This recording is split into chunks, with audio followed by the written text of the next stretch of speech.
A mi pričamo, zapravo počinje priča o onome što smo već rekli na početku. Govorimo o oružju u Srbiji. Procenjuje se da u Srbiji više od 1 milion građana ima dozvolu za držanje oružja. Bez dozvole ima 3 puta više oružja. Moj sagovornik se neće složiti s tim, ali to su neki podaci koji se često posljednjih dana, posebno od juče, pominju. Svaki 7. građanin ima oružje, dakle kad nešto malo tako saberemo i oduzmemo. Gost Beogradske hronike je Miljko Simović, glavni policijski savjetnik. Miljko, dobar dan. Dobar dan. Shvatam da od juče nemate mira, da nema nikog, ni jedne televizijske stanice, a ni jednog novinara koji vas nije pozvao da posle jučerašnje tragedije komentarišemo šta se to zapravo dogodilo i opet ta večna tema zašto u Srbiji toliko oružja, otkud i postoji li bilo kakav način da se tome stane na put.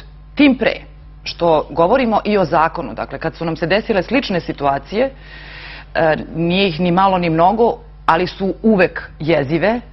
2007. godine je praktično napravljen nacrt, počeo je da se piše nacrt novog zakona o oružju u Srbiji, sad je 2013. On nije ni u skupštinskoj proceduri. Gde je problem? Evo ovako, reći ću vam, znači, prvo bih se osvrnuo na ovu vašu konstataciju vezano za ilegalno oružje. To su proizvoljni, znači davanje proizvoljnih podataka, jer kada bismo znali koliko je tog ilegalnog oružja, prvo bi mi kao Ministarstvo unutrašnjih poslova reagovali i naravno oduzeli to oružje. Primjera radi, hteo bih samo da napravim jednu paralelu. Sećate se 2003. godine imali smo legalizaciju oružja u vreme vanrednog stanja. U to vreme sećate se da je vladao jedan veliki strah, da je policija imala ogromna ovlašćenja i tada smo prikupili negde oko 50.000, nešto malo više od 50.000 komada oružja. Jeste li vi bili tada negde iznenađeni tom brojkom, tom cifrom, ili ste očekivali vi lično da će toga biti više? Javnost vrlo malo zna da prilikom ovih migracija pripadnika srpskog naroda koji su se slivali i dolazili u Republiku Srbiju, javnost vrlo malo zna da smo mi imali punktove na graničnim prelazima i tokom relacije kuda su, naravno pričam najviše o građanima Srpske krajine, da smo mi imali punktove i da smo tada od tih ljudi oduzimali sve oružje. Apsolutno sve oružje smo oduzimali.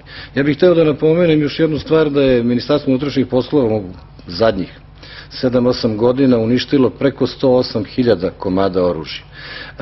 Sada se pojavljuje jedna tendencija vraćanja oružja. Mi unazad jedno 3-4 godine imamo negde oko 60.000 legalnog oružja, lica vraćaju i ne žele da ga posjeduju. Dobro, ali imamo takođe podatak da smo prošle godine samo izdali 10.000 novih dozvola. Jeste, izdali smo 10.000, od tih 10.000 koje smo izdali, negde oko 90% se radi o fizičkim licima koji već posjeduju oružje.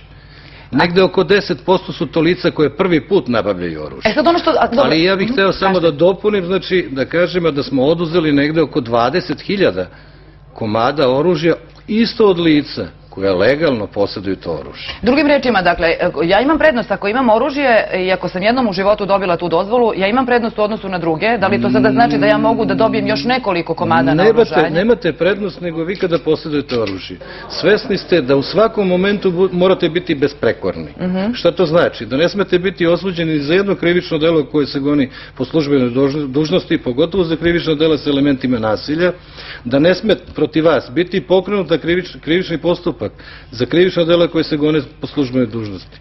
Da vi ne smete napraviti prekršaj, i to mi kako gledamo u zakonu, tako piše, 3 godine unazad od momenta podnošenja zahtjeva. Znači ne smete biti prekršajno kažnjeni za prekršaj iz javnog reda i mira za koji je zaprećena kazna zatvora, odnosno za prekršaj koji je predviđen zakonom o oružju i municiji. I sledeća još stvar, znači vi ne sme protiv vas biti ni pokrenut prekršajni postupak za te vrste prekršaja. Sad da vas pitam ja. Imate još jedan deo. Znači jedan deo morate imati besprekorno ponašanje u okruženju gde živite i radite. Dobro.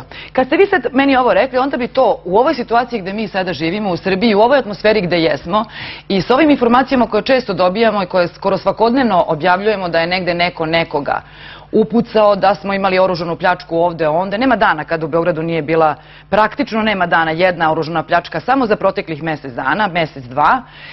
Kad kažemo, dakle, da evo sad, danas, 2 kašikare, to valjda ne postoji dozvola za kašikaru.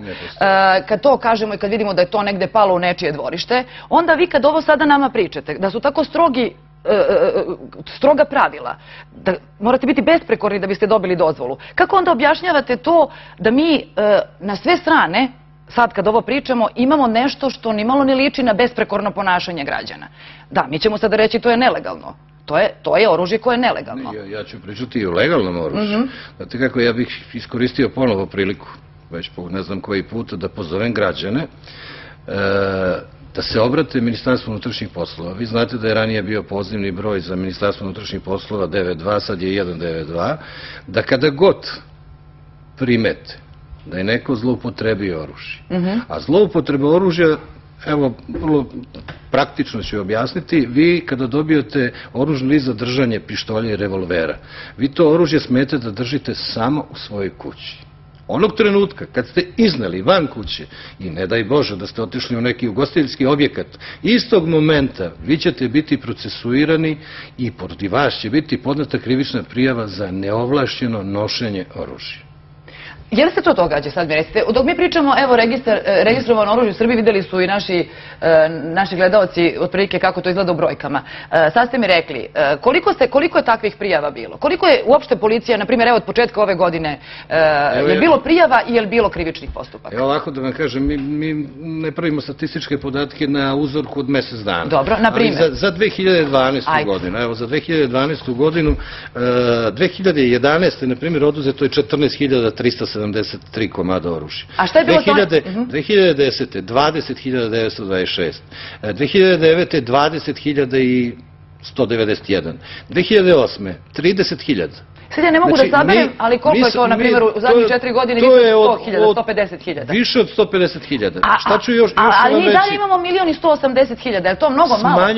Smanjuje se broj oružja. Znači svake godine se smanjuje. Mi sada imamo podnetih zahteva negde oko 10.000, a u toku godine oduzmemo 20.000 legalnog oružja.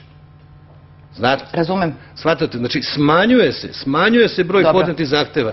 U prilog tome ću vam reći da u ovom periodu od 4-5 godina predato je bez nadoknade Ministarstvo unutrašnjih poslova 56.581 komad oružja. Dakle, ljudi koji su imali legalno oružje, koji ispunjavaju zakonske uslove, vratili su to oružje i poklonili su Republici Srbiji. Kad smo već kod toga, a šta to znači, kada vraćamo oružje, šta to znači? Je to lak proces? Izuzetno lako. Zašto vas to pitam? Zato što je, sudeći po istraživanju kolege Dalibora, koji nam je juče također napravio jednu zanimljivu priču i tim nekim statističkim podacima, ispalo je da dobiti zapravo dozvolu za nošenje oružja također nije uopšte težak posao. Izuzetno težak posao, ne bih se složio. Pa boga mi kako izgledaju svedočanstva i svedočenja? Da vam kažem, znači, mi sve ove činjenice proveravamo, sve ovo što sam vam rekao, koji su preduslovi, znači, sve te činjenice i čak, znači, vršimo bezbednosne provere po mestu prebivališta, odnosno po mestu rada, pravimo neku anketu, da kažem, policajci idu u komšiluk, kod prvih komšija i tražimo određene informacije o tom licu koje je podnelo zahtev za nabavljanje oružja. On mora da bude besprekoran, znači da ne pričamo o ovim stvarima da on ne sme biti procesuiran vezano za prekršaj i za krivična dela. Uzgled budi rečeno, on mora da bude punoletan i mora da bude poslovno sposoban, znači to je isto jedna od odredbi zakona. Znači on mora da bude besprekoran u svom okruženju i u porodici, jer mi obavljamo razgovor i u porodici. Nije mali slučaj da se majka, otac, brat ne slažu da lice posjeduje oružje. Ono je po našim proverama besprekorno, samo majka ne želi da ima oružje u kući. Mi tada ne odobravamo takav zahtev. Dobro, mogu da vas pitam, pošto na to pitanje niste odgovorili, a bilo je prvo. Dakle, od 2007. godine pokušavamo da promenimo zakon, a on nije ni u skupštinskoj proceduri? Evo ovako ću vam reći. Znači, naš zakon, zamerka Evropske komisije, odnosno Evropske unije na postojeći zakon se sastoji samo u jednoj stvari, a to je da bi trebalo uvesti samo jedan deo, a to je da prilikom podnošenja zahteva za izdavanje odobrenja za nabavljanje oružja, da lice mora da obrazloži i da navede razloge zbog kojih ono podnosi taj zahtev. Mi to nemamo u zakonu precizno navedeno, ali svako lice koje podnosi zahtev, ono se saslušava na zapisnik i tu on obrazlaže zašto mu je potrebno ili oružje za ličnu bezbednost, ili lovačko oružje, ili streljačko oružje. Ali mi to nemamo doslovce stavljeno u zakon. A zašto onda tako jedna mala stvar, koja u principu mnogo ne znači, jer ako vi već imate neki metod kojima proveravate zašto je čoveku potrebno oružje, dakle zašto nešto, tako jedna jednostavna rečenica mora da čeka 6 godina da bi ušla u skupštinsku proceduru? Nije to jedina izmena. Ja sam rekao da je to jedina zamerka Evropske komisije, ali nije to jedina izmena. Mi smo kao država potpisali određene ugovore, konvencije i pristupili. I mi sada trebamo svoja zakonodavstva da prilagodimo zakonodavstvo Evropske unije. 6 godina ne možemo. Hoću da vam kažem, mi smo uradili nacrt zakona. Međutim, kada radite određeni zakon, vi morate, znači, da prikupite i mišljenja svih činilaca koji imaju dodira sa oružjem. Znate, tu mislim i na lovačko udruženje, onda na državne organe, shvatate, i to nije tako lak rad. Dobro. Shvatate, da biste i, naravno, taj zakon mora u potpunosti da odgovara nekim evropskim standardima. Da li to onda zavisi, da li u toj celoj priči morate da imate saglasnosti Nacionalne asocijacije za oružje u Srbiji koji traže i ukidanje poreza na oružje? Ne, oni su udruženje, znači nezavisno udruženje. Mi moramo da imamo saglasnosti, odnosno svaki zakon koji izlazi iz bilo kog ministarstva dostavlja se ostalim ministarstvima na mišljenje. Ali ovo vas pitam ne slučajno. Samo da završim. Taj isti zakon se dostavlja i Evropskoj kancelariji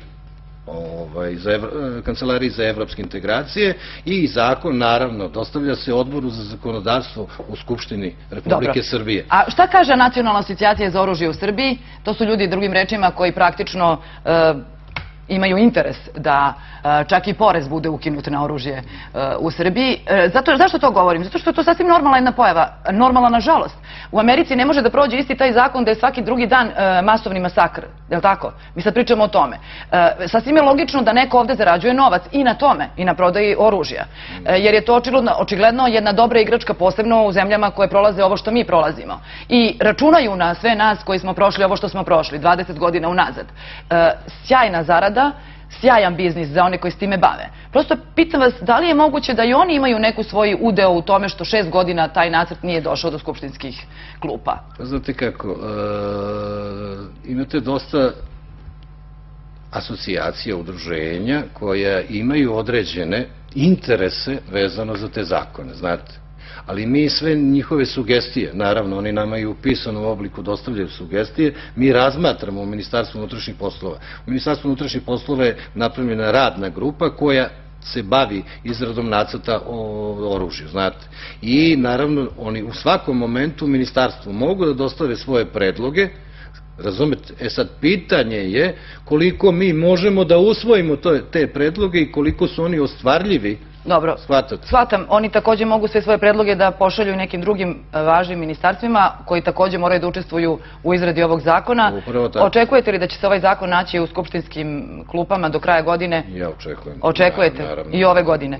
20 godina radite ovaj posao, valjda će nam se jednom i posrećiti. A ono što hoću da vas pitam, samo molim vas vrlo kratko, lekarski pregled da ne? Na godinu, 2, 3, 5. Naravno, tu ćemo tražiti stručno mišljenje Ministarstva zdravlja. I to će ući ovih dana u... Jer mi nismo eksperti u tom delu, shvatate, naš jedan od predloga je bio i razmišljali smo da to bude ili na 3 godine, 5 godina, međutim zatražit ćemo stav Ministarstva zdravlja i naravno zavisno od njih, jer oni su kompetentni da daju tu procenu u kom vremenskom intervalu bi trebalo da proveravamo sva ta lica koja već posjeduju oružje. Hvala lepo što ste bili gost Beogradske hronike. Hvala vama.